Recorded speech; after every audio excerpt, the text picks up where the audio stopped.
भगवत कृपा जागृत आहे. आपण सर्व मिळून एकतेने भगवंताला प्रणाम करू. भगवान बाबा हनुमान जी को प्रणाम. मान त्यागी बाबा जुमदेव जी को प्रणाम. परमात्मा नमस्कार. परमपूज्य परमात्मा शोक मंडळ वर्धमान नगर नागपूरच्या वतीने बाबाच्या आदेशानुसार आज शिवोरा या गावामध्ये मानव धर्माचे भव्य सेवक संमेलन आयोजित करण्यात आलेले आहे. ह्या संमेलनानिमित्त सकाळी 6 ते 7 ह्या कालावधीमध्ये एका परमेश्वरी कार्याचे हवन कार्य पार पडले आणि त्यानंतर 8 ते 11 मानव धर्माची शोभायात्रा मिरवणूक काढण्यात आली. त्यानंतर हवन कार्यस्थळापर्यंत मानव धर्माची भव्य शोभायात्रा आली आणि त्यानंतर दीप प्रज्वलन व संमेलनाचे उद्घाटन करण्यात आले. त्यानंतर भगवंताचे व बाबाचे आणि आईच्या आलेल्या पाहुण्यांचे सर्वांचे स्वागत करण्यात आले आणि आता एका परमेश्वरी कार्याच्या चर्चासत्राला सुरुवात आहे. या चर्चासत्रामध्ये स्वयं सृष्टिरचयिता भगवान बाबा हनुमानजी उपस्थित आहे. भगवंताला माझे प्रणाम. त्याचप्रमाणे आम्हा सर्वांचे सद्गुरू महान त्यागी बाबा जुमदेवजी उपस्थित आहेत. बाबाला सुद्धा माझा प्रणाम. त्याचप्रमाणे बाबाला वेळोवेळी सहकार्य करणारी आम्हा सर्वांची मातोश्री वाराणसी आई सुद्धा उपस्थित आहे. आईला सुद्धा माझा प्रणाम. त्याचप्रमाणे आजच्या चर्चा बैठकीला अध्यक्ष म्हणून लाभलेले परमपूज्य परमात्मा एक सेवक मंडळाचे अध्यक्ष व आजच्या चर्चासत्राचे अध्यक्ष आदरणीय रवीजी गायधने साहेब यांना सुद्धा माझा नमस्कार. त्याचप्रमाणे आजच्या चर्चा बैठकीचे उद्घाटक म्हणून लाभलेले आदरणीय परमपूज्य परमात्मा एक सेवक मंडळाचे संचालक आदरणीय जोगी साहेब उपस्थित आहेत. त्यांना सुद्धा माझा नमस्कार. त्याचप्रमाणे परमपूज्य परमात्मा एक सेवक मंडळाचे सचिव आदरणीय रवीजी किरणजी राऊत साहेब यांना सुद्धा माझा नमस्कार. त्याचप्रमाणे परमपूज्य परमात्मा एक सेवक मंडळाचे सहसचिव आदरणीय चौधरी साहेब यांना सुद्धा माझा नमस्कार. त्याचप्रमाणे परमपूज्य परमात्मा एक सेवक मंडळाचे ज्येष्ठ मार्गदर्शक आदरणीय सोनकुसरे काकाजी, आदरणीय परमपूज्य परमात्मा एक सेवक मंडळाचे माजी सचिव व सल्लागार समिती सदस्य आदरणीय मेयर साहेब यांना सुद्धा माझा नमस्कार. त्याचप्रमाणे मंडळांतर्गत परमपूज्य परमात्मा एक सेवक मंडळाचे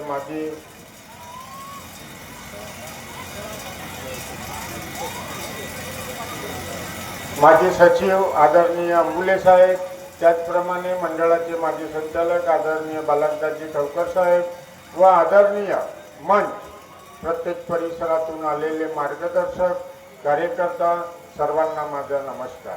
त्याचप्रमाणे या भगवत कार्याच्या सोहळ्याला आवर्जून उपस्थित असलेले यांच्यामुळे शोभा आहे असे आमचे सर्व बाबाचे सेवक, बाबाचे सेविका, बालसेवक, बालसेविका सर्वांना माझा आदरपूर्वक नमस्कार. बघा, आतापर्यंत खूप मोलाचे मार्गदर्शन झाले. बाबांनी हा मानव धर्म जेव्हा निर्माण करण्याकरिता बाबाच्या कुटुंबामध्ये खूप दुःख असताना बाबाला या मानव धर्माची एक अनोळखी व्यक्तीनं ह्या मानव धर्माची गाथा सांगितली आणि जेव्हा बाबांनी गाथा ऐकून ह्या मानव धर्माच्या स्थापना करण्याकरिता आत्मसात केलं आणि बाबाच्या कुटुंबामध्ये जे दुःख होते ह्या कृपेने हळूहळू दुःख दूर झाले. त्याचप्रमाणे आमच्या सुद्धा कुटुंबामध्ये दुःख होते. मानव धर्माशी जुळलो आणि बाबाच्या शिकवणीनुसार आम्ही आपल्या कुटुंबामध्ये कार्याला सुरुवात केली आणि आमचे सुद्धा हळूहळू दुःख दूर झाले. आता परिस्थिती मगाशी ठावकर काकाजींनी सांगितलं, त्यांच्या घरी बाबाचा दौरा झाला आणि ते घरी नसताना बाबा त्यांच्या छपरीमध्ये बसले असता त्यांनी घरामध्ये एक विचार केला. आता हे बऱ्याच दिवसाची चर्चा असेल आणि तेव्हा टीव्ही म्हटलं की खूप मोठा प्रश्न आपल्या समोर उद्भवायचा. तेव्हा सायकल ज्याच्याकडे तो पाटील, स्कूटर आहे तो करोडपती आणि गाडी आहे तो तर बाबा सांगूच नका. पण आता जवळपास इथे जेवढेही सेवक बसलेले आहे प्रत्येकाकडे टू व्हीलर, फोर व्हीलर, मोठमोठ्या गाड्या, सर्व आपल्या घरी समाधानाने जीवन जगत आहात. बाबांनी सांगितलं, ध्येय से मानव मंदिर सजाना है. आता मानव मंदिर कोणता सजवायचा आहे? सर्वप्रथम आपलं. आणि बाबांनी तेच सांगितलेलं आहे, सर्वप्रथम कुटुंबात एकता. ज्याच्या कुटुंबामध्ये एकता राहील त्याच्याच कुटुंब पुढे जाईल. ठावकर काकाजीने सांगितलेलं आहे, त्यांच्या कुटुंबामध्ये जवळपास 15 ते 16 सदस्य आहेत आणि एकत्र संयुक्त परिवार ते राहत आहेत. मागील ठावकर काकाजी यांच्या निवासस्थानी इलेक्शनच्या आधी मी काही कार्यकर्ता सोबत होते, त्यांच्या घरी गेलो. पण त्यांच्या घरी जेव्हा गेलो तर त्यांच्या घर, मला वाटते हा जो मंडप आहे ना, ह्या मंडपासारखं त्यांच्या घर आहे. आता मला माहिती नाही त्यांच्या घरामध्ये किती दरवाजे आहे आतमध्ये जायला. आम्ही जवळपास 8 ते 10 सेवक होतो. काही सेवक तिकडून आले, काही इकडून आले आणि त्यांच्या घराकडे एक कुत्रा बांधलेला होता. मला भेव वाटलं. मी म्हटलं बाबा कुत्रा आहे आणि गल्ली एवढीशी आहे, जायचं कसं? तर त्यांचा एक मुलगा तो दूध काढत होता. ते म्हणे काकाजी म्हणे इकडून नका जाऊ म्हणे, तिकडे कुत्रा आहे म्हणे, इकडून जावं म्हणे. आता जवळपास आम्ही एवढे लोक 3 ते 4 दरवाजा मधून जाऊन त्यांच्यापर्यंत पोहोचलो आणि निघायच्या कसं तेच समजलेला नाही. मग त्यांना म्हटलं, त्यांचा मुलगा आला, म्हटलं बाबा तुम्ही एक रस्ता दाखवा. खरोखर आहे, बाबांनी आम्हाला तेच शिकवलेलं आहे, ध्येय से मानव मंदिर सजाना. तर ज्याच्या कुटुंबामध्ये ध्येय आहे, ज्याच्या मजबूत ध्येय आहे, त्याच्या कुटुंबामध्ये एकता टिकून राहील. आणि त्यांनी सांगितलेलं आहे आणि बाबाचेही शब्द आहे, इस मानव धर्म में जो भी सेवक आएगा वो दुखी और कष्टी नहीं रहेगा, और रहेगा तो वो अपने कर्म से रहेगा. आज परमपूज्य परमात्मा एक सेवक मंडळ अंबुले साहेबांनी सांगितलं, त्याआधी ते संचालक होते, त्याच्यानंतर सचिव होते मंडळाचे. आणि त्या सचिवाची हालत अशी झालेली होती की सांगता सोय नाही. आता त्यांनी सांगितलं, आपल्या तोंडाने सांगितलं, आम्हाला सांगायची गरज नाही.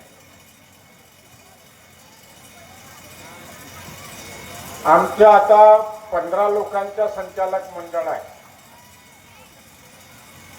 निरंतर आज जवळपास 40 संमेलनाच्या वर संमेलन झाले असेल आणि निरंतर आमचे दौरे सुरू आहेत. ह्या संमेलनामध्ये मंडळाच्या गाडीमध्ये एका दिवशी 3-3, 2-2, कधी कधी 4-4 संमेलन आहेत. मंडळाची गाडी एक आहे, पण ती जे एक गाडी जी असते, ज्या दिवशी मंडळाचा अध्यक्ष त्या संमेलनामध्ये जात असेल तर त्या संमेलनामध्ये मंडळाची गाडी जायलाच पाहिजे. हा बाबाचा आदेश आहे, आमचं नाही असे जुने लोक सांगतात. पण आज जेव्हा संमेलन होतात तर आमचे अध्यक्ष साहेब स्वतःची गाडी घेऊन जातात. आमच्या संचालक मंडळाला ती गाडी देण्यात येते. आता काही कार्यक्रम मग आमच्याकडेही सोपवतात. कधी जोगीजी अध्यक्ष असतात, कधी सचिव साहेब असतात, तर कधी आमचे सर्व संचालक मंडळाला ते पद देण्यात येते. काही आमचे ज्येष्ठ मार्गदर्शक आहेत, त्यांनाही उद्घाटकामध्ये टाकण्यात येतो. आणि आम्ही ज्याही संमेलनामध्ये जातो, आमच्या स्वतःची गाडी असो की मंडळाची गाडी असो, त्याआधी तुम्ही ऐकले नसन आणि ऐकले असन तर मला नाही माहिती. अंबुले साहेबांना माहिती आहे, आम्ही त्यांच्यात सहवासात राहत होतो. त्यांचा एक फोन आला की नागपूरवरून रात्री आम्ही छत्तीसगडला जात होतो. मग ते रात्री 12 वाजो की 2 वाजो, आम्हाला फक्त परमेश्वरी कार्य करण्याची इच्छा होती आणि आम्हाला परमेश्वराने कुठेही मागे ठेवलेला नाही. सर्वप्रथम ह्या संमेलनानिमित्त मंडळाच्या खर्चामध्ये फक्त मंडळाच्या गाडीमध्ये लागत असेल तर फक्त डिझेल, त्याच्या व्यतिरिक्त आमच्या संचालक मंडळ, संचालक जेही आहे बॉडी, कधी त्या मंडळाच्या पैशातून संमेलनामधून कधीही कोण एकही रुपया चहामध्ये खर्च केला नाही. केला का आपण? अजूनपर्यंत रिकॉर्ड नाही आणि करणारही नाही. पण त्याआधी मी ह्या मंडळासोबत फिरत होतो. अंबुले साहेब आहेत का? आहे. तिथं तंबाखू, खर्रा, चहा, नाश्ता म्हणजे त्या निधीमध्ये जोडल्या जात होता. माझ्या समोरची चर्चा विचार अंबुले साहेब आहे. मग आम्हाला ह्याकरिता निवडून दिलं का तुम्ही? नाही. त्याकरिता ज्याच्या ध्येय मजबूत आहे त्याच व्यक्तीने हे कार्य करायला पाहिजे. बाबांनी सांगितलेला एक छोटासा पुन्हा मी एक अनुभव सांगतो. एका महिन्याआधी, आज माझ्या प्रॉपर्टीचं काम आहे म्हणून मी सांगत आहे, एका महिन्याआधी एक भंडारा रोडवर एक सौदा घेतला. म्हणजे माझ्या मित्राला घेऊन दिलं. त्याने माझ्या विश्वासावर डील पक्की झाली. 55 लाख रुपये त्याने माझ्यापाशी थैली दिली. दिल्यानंतर मी ज्यांची वस्तू होती त्यांना ती 55 लाख रुपयाची थैली देऊन दिली. दुसऱ्या तिसऱ्या दिवशी अग्रीमेंट करायचं होतं. दुसऱ्या दिवशी त्या प्रॉपर्टी मालकाला फोन केला. प्रभु जी बोला कल अपने को एग्रीमेंट करना है. ठीक है बोले. दुसऱ्या दिवशी एग्रीमेंट तयार झालं. पुन्हा 50 लाख रुपये द्यायचे होते. फोन केला, उचललं नाही त्यांनी. पुन्हा फोन केलं. जवळपास 7 ते 8 फोन केले, फोन उचललं नाही. माझ्या मनामध्ये विचार आला, काय झाला असेल, जाऊन पाहाव का. मुलाला फोन केला. पप्पा को बोले रात में 12 बजे अटैक आया हो. बोला भैया आपको कुछ पता है क्या? बोले क्या बात?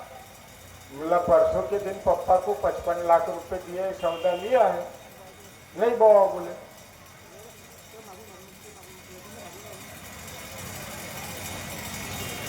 मला खूप विचार आला. पुढच्या व्यक्तीला फोन लावला. म्हटलं दादा असा ना असा प्रसंग घडला आहे, पण तुम्ही टेन्शन घेऊ नका. म्हणे पैसे तुम्ही देणार का? म्हटलं हो. जेव्हा तुम्ही माझ्यावर जरा एवढा विश्वास करून रक्कम दिले तर माझाही विश्वास बनते की भाई तिकडे पुढे काही हो, पैसा मी तुम्हाला परत करेल. 1 महिना झाला सुट्टी झाली नाही. परमेश्वराला सांगितलं बाबा तो पैसा दुसऱ्याचा आहे, त्याकरिता कार्य केले. परमेश्वराला सांगितलं, बाबा ज्या व्यक्तीला हा जो पैसा दिलेला आहे हा दुसऱ्याचा आहे. माझे जरी कुठं कर्म चुकले असेल किंवा माझ्यानं जरी कुठे चुकी झाली असेल तर तुम्ही मला क्षमा करा. आणि ज्याच्या हक्काचा पैसा आहे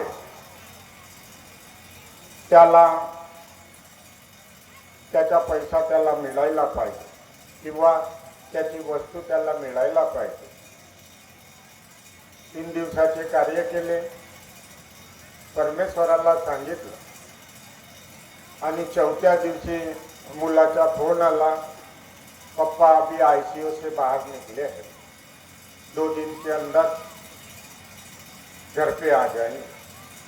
पण पुन्हा 15 दिवस लागले आणि आता मधात एक संमेलन असताना अध्यक्ष साहेबाचा फोन आला, आपण 15 संचालक असून कोणीही वेळेवर जायला तयार नाही. मी त्यांना सांगितलं, साहेब असा असा प्रसंग आहे आणि त्या परमेश्वराने तो योग दिला, तर मी म्हणलं तो कार्य निपटून टाकायला पाहिजे.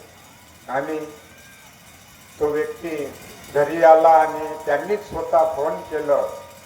सुभाष बोले घर पे आ जा, बोले अभी मैं आ गया हूँ, जो एग्रीमेंट करना है या उस सामने वाले आदमी को यदि पैसे वापस होना होगा तो अपन दे देंगे. समोरच्या व्यक्तीला फोन लावला, त्यांनी म्हटलं नाही आपल्याला सौदाच घ्यायचा आहे आणि ते कार्य पार पडले. तर बघा परमेश्वर योग देईल, पण त्याकरिता आपल्याला बाबांनी जे दिलेली शिकवण आहे सत्य मर्यादा प्रेमात. आपण जरी कुणाचा 1 रुपया खाल्ला तर आपले 2 रुपये खाणारा पुढं बिलकुल तयार राहणार आहे. म्हणून बाबाच्या शिकवणीनुसार आणि वेळेची सुद्धा मर्यादा आहे. एवढंच बोलून मी माझ्या शब्दाला विराम देतो आणि सर्वांना नमस्कार करतो.